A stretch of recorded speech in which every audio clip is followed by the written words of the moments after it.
네, 현재 시간 2시 15분을 향해 가고 있습니다. 상대적으로 강한 코스닥, 코스피는 0.7% 가깝게 올라주고 있는데요. 오늘 시장 또 어떤 게 중요한지 알아보도록 하죠. 유스타 유창희 대표와 함께하겠습니다. 어서 오세요. 안녕하십니까? 네, 안녕하십니까. 오늘 긴급 진단으로 좀 시장을 이야기를 해봐야 될 텐데 그 전에 일단 우리가 가장 걱정했던 펠로시 의원이라던가 뭐 대만과의 미국, 중국과의 그런 잡음이 어느 정도 일단락 대충 서로의 그냥 견제 속에 끝날 것으로 보여지면서 네. 오늘장 시장은 좀 어제에 비해 더 강하게 올라주고 있거든요. 네. 어제 또 저희가 마감 이야기도 하지 않았습니까? 그저께. 네. 네. 어떻게 보셨어요? 그동안의 흐름을. 뭐 우리 시장이 어떻게 보면은 지난주 금, 월, 화 원래 더 갈 수 있는 자리였거든요. 근데 계속 뭔가 애매한 걸로 못 올랐어요. 네. 지난주 금요일 같은 경우는 항상 우리가 이제 FOMC 회의 이후에는 뭔가 또 후속타가 있다 보니까 그런 부분들이 좀 경계감이 좀 있었고 실적에 대한 어떤 불확실성 이런 부분들 때문에 지표를 좀 확인하고자 하는 심리가 좀 있어서 못 올라갔고 근데 미국은 상당히 좋았습니다. 그러다 보니까 다시 한번 이제 월요일에도 나쁘지 않겠다 생각을 했는데 또 못 올라갔어요. 또 많이 올라갔다라는 인식이 있어서 그런지 특히 이제 화요일 같은 경우는 어저께 더 저는 기대감이 있었어요. 왜냐면 장 초반 동시호가 때 의외로 좀 강하게 출발 예상됐거든요. 근데 약하게 출발했고 뭐 이유를 갖다 붙이는 게 뭐 펠로시가 뭐 대만을 가네 뭐 중국이 대만을 감싸 안았다는 뭐 이런 얘기가 또 나와주면서 막 네. 홍콩도 막 3%가 하락이 나왔었고 우리나라도 좀 조정이 나왔죠. 근데 막상 이제 모든 이벤트가 끝났죠. 어저께 미국 증시도 보면은 저는 왜 그런 게 속보로 나오는지 모르겠는데 어떤 속보요? 펠로시가 대만 공항에 도착했다. 안전하게 도착했다. 이게 11시인가 10시 그때쯤에 제가 속보를 봤거든요. 그러니까 미국 증시가 갑자기 막 물론 종가는 안 좋았지만 그때 순간에는 막 불을 뿜으면서 나스닥이 마이너스에서 플러스 1%로 올라가고 S&P 500도 상당히 많이 올라갔었어요. 그래서 그런 것들이 일단은 투자자들이 지금 좀 많이 올라오다 보니까 투자 심리가 안 좋구나. 작은 이슈에도 좀 흔들리고 있다는 게 확인됐는데 또 그런 것들이 이슈가 해소가 되니까 오늘 뭐 외국인들 선물 6천 계약 또 주식도 한 2천억 이상 매수가 들어와 주면서 뭐 코스피 코스닥 모두 좋은 흐름 나오고 있다 판단하고 있습니다. 그 안에서 눈에 띄는 종목은 또 어떤 게 있을지 궁금하시죠? 상황실을 통해 준비해봤고요. 첫 번째 바로 들어가 보겠습니다.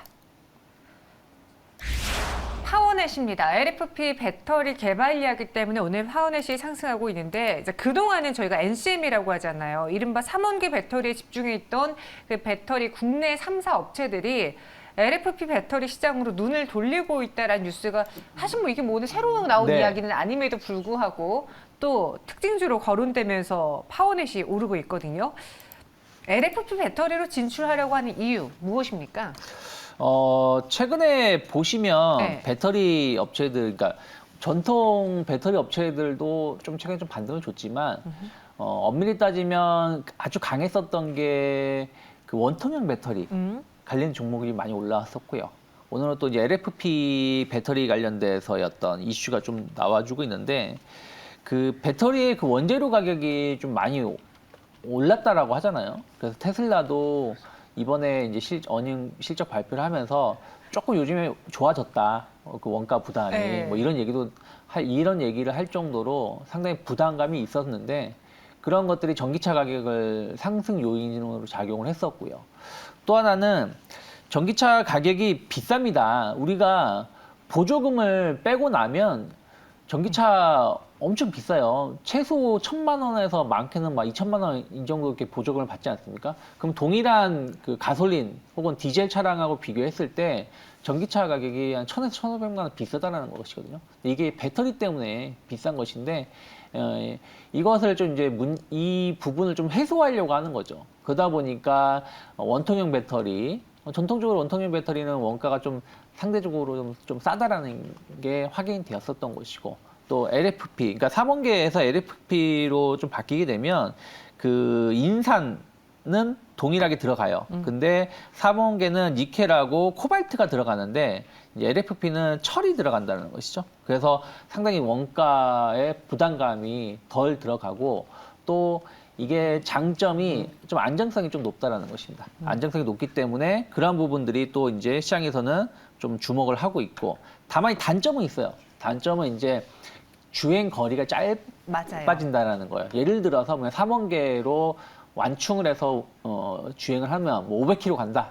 그러면 뭐 LFP로 가면 뭐 한 350픽이나 350km나 이렇게 좀 줄어들기 때문에 근데 뭐 또 시내 주행을 좀 많이 하거나 또 뭐 이렇게 지금은 충전 시설이 인프라가 아직은 부족한 건데 이것이 좀 많이 확대가 된다라면 또 충전 방식도 고속 충전이나 이런 것이 확대가 된다라면 뭐 이 거리 주행이 좀 짧아지더라도 좀 네. 해소할 수 있는 부분들이 있다 보니까 시장에서는 좀 주목하고 있지 않나 판단하고 있습니다. 이 LFP 배터리의 장점은 뭐니 해도 가격 저렴하다. 그렇죠. 예, 원재를 구하기가 조금 더 용이하다. 그리고 안전하다라는 장점이 있는가 하면 단점으로는 이제 오히려 NCM의 장점이 될 수가 있는 네. 충전에 따른 거리가 그쵸. 짧아진다라는 걸 꼽아주셨습니다. 근데 이제 일단은 국내 기업들이 3사 대표적인 뭐 SK온이라던가 LG 엔솔, 삼성 SDI가 LFP 배터리 시장을 계속 눈독 들이고 있는 거잖아요. 하려고 하는 거잖아요. 그렇죠. 그러니까 말로는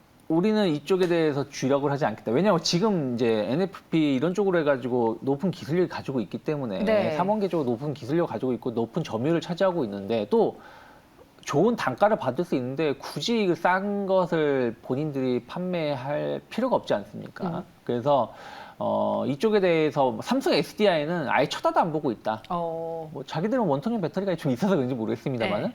그리고 이제 SK하고 LG는 관심은 있다. 하지만 일단은 뭐 당장 뭐 차량용 배터리라기보다는 뭐 ESC 저장 장치라든지 이런 쪽으로 해서 조금 이제 시장을 좀 확인을 테스트를 해보고 그러면서 뭐 차량용으로 좀 진출을 좀 꽤 하고 있는 부분들이죠. 왜냐면 이게 지금 배터리가 너무 종류가 많아요. 많아요. 네, 근데 이게 어떻게 이제 표준화될지를 잘 모르겠어요, 저도. 거기다가 또 한 2년 정도만 지나면 또 이 전고체 배터리로 또 전환되는 부분들이 있다 보니. 그래서 이 배터리 업체들이 어느 쪽을 아예 포기할 수는 없고, 그렇다고 해서 또 이거 주력으로 가기에는 또 리스크가 있고, 그런 부분들이 좀 있다 보니까, 일단은 발은 걸치고 있는데, 아직 이것이 이제 실제 그 차량용으로, 공격적으로 진행하는 부분들은 조금, 좀 예비 단계가 아닌가 판단하고 있습니다. 그래서 지금 LG, SK, 테슬라 이렇게가 좀 거론이 되고 있는데 오늘 파워넷이 관련해서 같이 올라주고 있어요.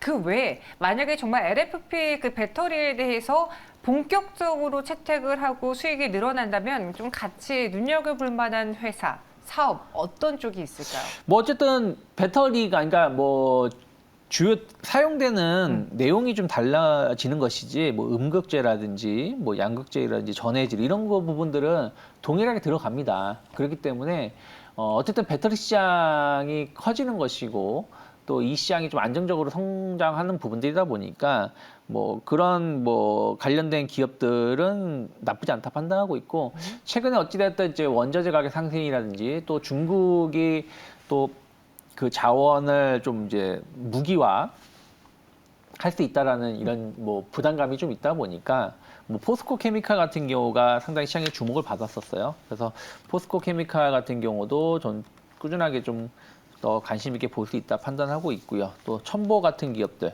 뭐 어떤 첨보 후성 같은 경우 특수 그 전해질 소재 이런 쪽에 대해서 좀 강점을 가지고 있기 때문에 예전에도 시장에서 주목을 받았었고 최근에 조금 이제 주가 하락이 나왔습니다만은 시장이 좀 안정화가 된다라면 또 추가적인 상승도 기대해 볼 수 있지 않을까 판단하고 있습니다. 네, 저희 시청자분께서 한 분이 그 이야기를 했어요. LF 배터리는 재활용이 안 되는 게 그게 단점인 것 같습니다. 네. 라고 하는데 어때요? 우리가 이 LFP 배터리 그리고 파워넷을 같이 주목해 볼까요? 아니면은 이렇게 뉴스가 나올 때마다 좀 반짝이면서 오르는 걸 이슈로 팔아보는 이슈에 좀 대응하는 그런 종목으로 봐야 될까요? 어떻게 할까요? 일단 뭐 파워넷이 뭐 실적이 나쁜 회사는 아니고요. 뭐 정상적으로 실적이 나오고 있는 기업이고 어쨌든 이제 다만 이제 그런 건 있는 것 같아요. 워낙에 그때도 제가 뭐 다른 시간에서도 말씀드렸습니다만은 2차 전지라는 게 그 안에서 계속 돌아가는 것 같아요. 돌면서 좀 빠르게 순환매가 좀 발생되는 부분들이 좀 있어서 오늘 같은 경우도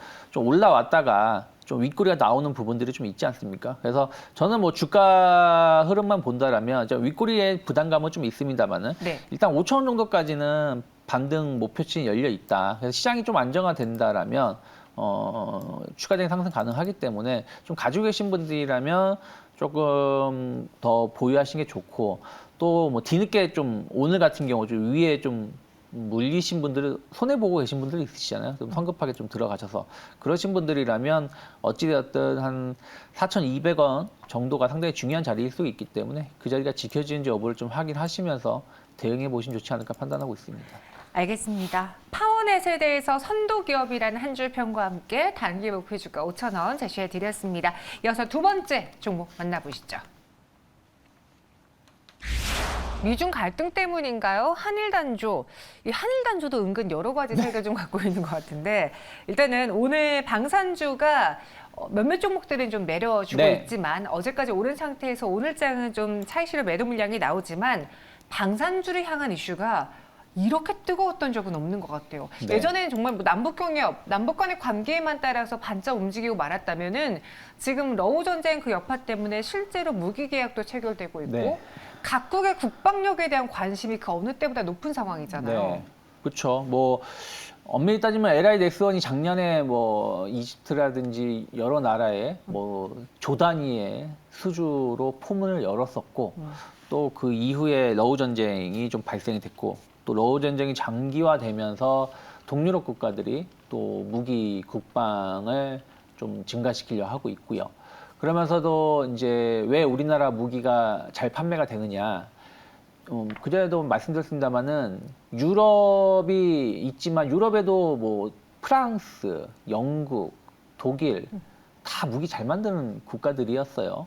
근데 이 나토 중심으로 되어 있다 보니까 나토 중심은 미국 무기 중심이에요. 그래서 이러한 부분들이 우리나라 같은 경우는 미국하고 연합훈련을 자주 하지 않습니까? 그러다 보니까 미국 무기들하고 약간 서로 이게 조율이 잘 돼 있다는 것이죠. 그래서 그런 부분들이 테스트가 잘 되어 있다. 오늘도 뉴스 보니까 미국에서 비싼 자기들 무기도 좋지만 뭐 한국산 제품 조금 수준은 떨어지지만 되게 좋은 제품이다라는 발언도 해줬다고 합니다. 그래요? 네. 네. 그래서 그런 부분들이 조금 이제 안전성 혹은 이런 그 부분이 테스트가 좀 잘 됐다 생각을 좀 하고 있고 또 우리나라 제품들이 상당히 그 틈새 시장을 잘 공략했어요. 그러니까 프리미엄 쪽은 미국이 주도하고 있으니까 그 중간 정도에서의 어떤 무기가 상당히 잘 만들어졌고 인정을 받고 있습니다. 그래서 그런 것들이 주목을 받으면서 판매가 많이 되고 있는 것 같아요. 거기다가 중동도 그렇고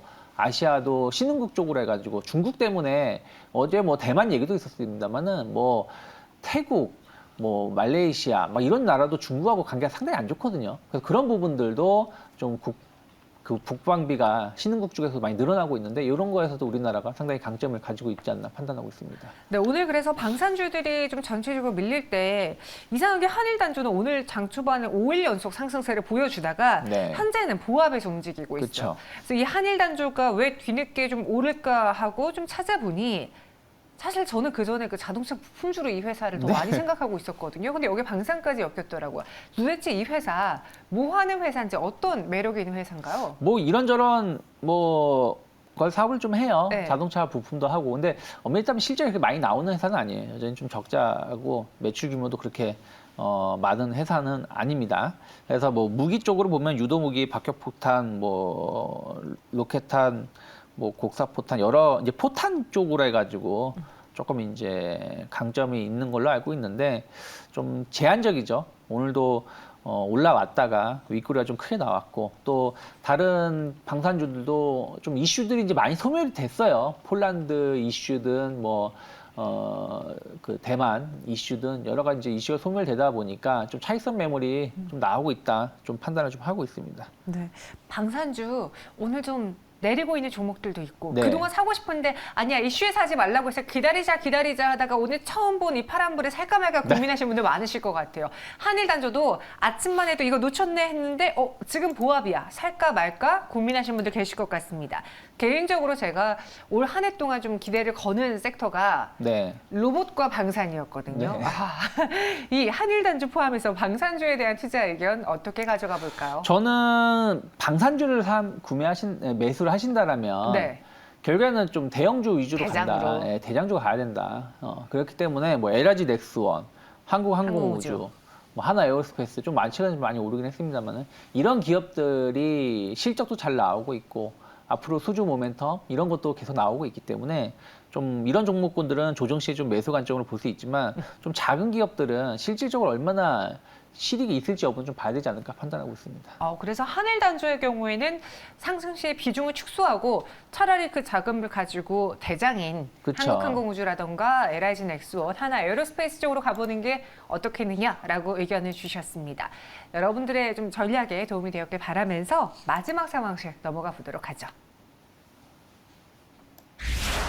하반기는 좋아질까요? 덕산 네오룩스예요. 사실 이 종목이 오늘 뭐 새로운 뉴스가 나온 것도 아니고 네. 막 인기 검색 상위에 있는 것도 아닌데 주가가 많이 밀려 있길래 또 이런 소외받는 종목을 한 번쯤 언급하는 것도 저희 역할이지 않을까 싶어서 꼽아봤습니다. 2분기 실적이 부진할 것으로 전망이 되고 있어요. 전체적으로 그 중국 여파가 좀 컸을까요? 그쵸. 뭐 솔직히 뭐 최근 IT 부품주들 전체적으로 좋은 모습 보여주지 못하고 있어요. 뭐 그 중에 하나는 일단은 뭐 첫 번째가 스마트폰 시장입니다. 스마트폰 시장이 계속 둔화되고 있죠. 소비가 좀 꺾였죠, 많이. 삼성전자도 올해 상당히 그 연초에 기대감을 갖고 작년보다 더 많은 스마트폰 출하량을 생산을 하겠다 했는데 최근 나온 뉴스 보면은 부품을 줄이겠다, 생산을 줄이겠다, 오더컨 얘기가 나왔지 않습니까? 맞아요. 그만큼 연초하고 지금 이제 6개월, 7개월 지난 시점하고의 분위기가 많이 달라져 있다 생각을 하고 있어요. 물론 하이엔드 제품들, 예를 들어서 애플 같은 경우도 실적 좋게 나오는 게 고가 제품들은 뭐 없어서 못 파는 부분들이고 뭐 이제 8월 말 정도에 이제 폴더폰 4가 나오는데 뭐 이런 부분들도 뭐 나쁘지 않을 것 같아요. 뭐 작년에 한 700~800만 대가 판매됐는데 올해는 한 1,500만 대 이상을 예상하고 있으니까 그러면 이런 제품들은 상당히 여전히 기대감이 높지만 결국 전체적으로 본다면 여전히 네. 중저가 시장이 제일 큰 시장 아니겠습니까? 근데 이 시장의 수요가 좀 떨어지고 있다는 것은 아무래도 관련된 세트 부품 업체들은 좀 부담스러울 수밖에 없다 생각하고 있고 또 OLED 시장 자체가 좀 침체 기예요. 맞아요. 네, 이런 부분들이 좀 예전 같지 않습니다, 분위기가. 그래서 왜냐면 이제 공급은 많이 늘어나고 있고 경쟁이 많아지다 보니까 근데 가격은 떨어지고 있는 부분들. 거기다 중국이 이제 약간 락다운 이런 것 때문에 재고 부담이 좀 늘어나다 보니까 수요가 좀 감소했다라는 거. 이런 것들도 2분기 실적이 안 좋았고, 그러면 3분기, 4분기도 IT 수요 감소에 대한 우려감들이 좀 있다 보니까 시장에서는 크게 IT 부품주들, 그러니까 덕산 네오룩스뿐이 아니라 네. IT 부품주들에 대해서 그렇게 막 좋은 점수를 주고 있지 않은 것 같아요. 저희 시청자분들도요. 아니요, 요즘 TV도 안 팔리는데 그리고 대장주인 LG 디스플레이도 안 좋게 보고 있는데 디스플레이는 포트에 넣지 않았습니다. 이런 다양한 의견을 주고 계신데 네.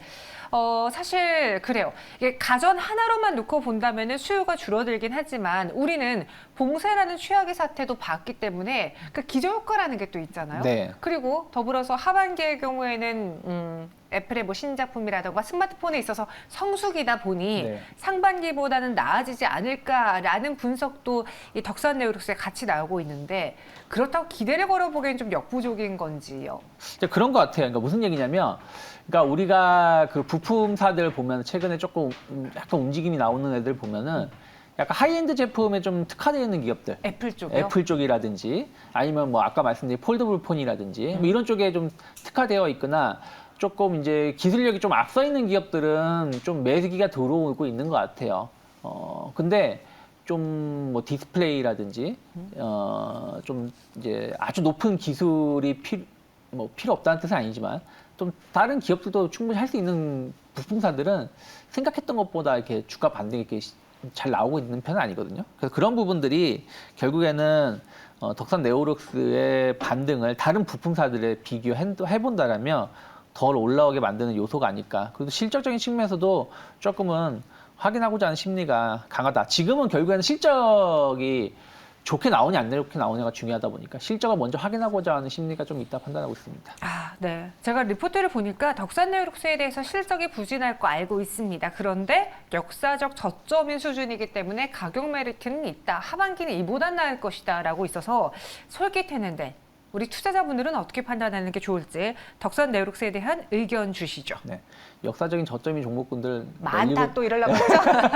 이러려고 했죠? 널리고 널렸습니다. 네. 그래서 역사적 저점을 잘못 매수했었다가는 또 역사적 저점을 본인이 또 맞이할 수 있기 때문에 저는 뭐 비중 축소가 맞다 생각하고 있고 만약에 IT 부품주를 보신다라면 그나마 실적이 잘 나오는 뭐 LG 이노텍이라든지 또 뭐 BH라든지 또 최근에 다시 주목받고 있는 삼성전기 같은 기업들을 또 선별해서 대응하는 게 좀 더 낫지 않을까 판단하고 있습니다. 네, 실적 만능주의라면서 덕산네오룩스에 대해서 비중을 좀 줄여보고 차라리 LG이노텍, BH, 삼성전기 최근에 무언가 움직임이 바뀌는 게 확연하게 보여준 종목으로 보는 게 어떻겠느냐라고 제시해드렸습니다. 오늘 한일단조, 덕산네오룩스의 경우에는 그 섹터를 보실 거면 차라리 그 안에서의 대장을 보시는 게 나을 것 같다라는 네. 결론이 나왔네요. 지금까지 유창희 대표와 함께했고요. 여기서 인사드리도록 하겠습니다. 고맙습니다. 고맙습니다.